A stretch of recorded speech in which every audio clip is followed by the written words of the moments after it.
Les violences sexuelles à l'est de la RDC dénoncées. Mais cette fois-ci sur scène à travers une pièce de théâtre.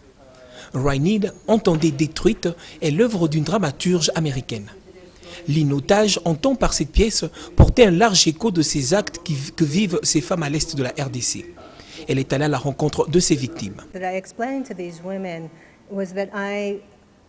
Je suis allée à la rencontre de ces femmes, je les ai écoutées, j'ai tenu à les faire savoir que je n'étais pas un officiel de l'État américain, un docteur ou encore un avocat, mais que je pouvais écouter porter leur message au standard international.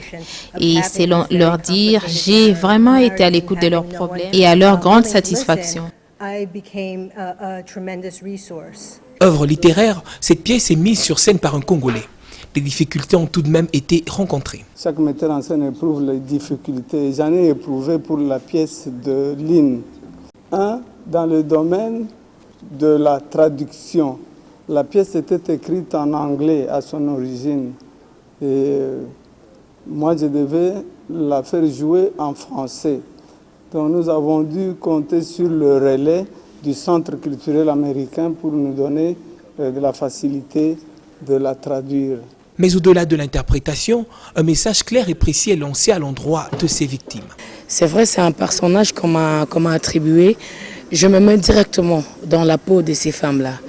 Et j'aimerais leur demander encore une fois, ne restez pas derrière les cases, ne vous cachez pas, sortez, il faut dénoncer ça. Parce que c'est pas bien, ça détruit et franchement, et comme le titre de la pièce est Rhinid, détruit. Le premier sentiment que j'ai eu quand j'ai d'abord lu la pièce, j'étais surprise de voir ou d'être au courant de ce qui se passe à l'Est, qu'on nous relate brièvement. Mais là, c'est vraiment en profondeur et j'étais triste parce que je connais aussi des personnes qui ont vécu des histoires de viols.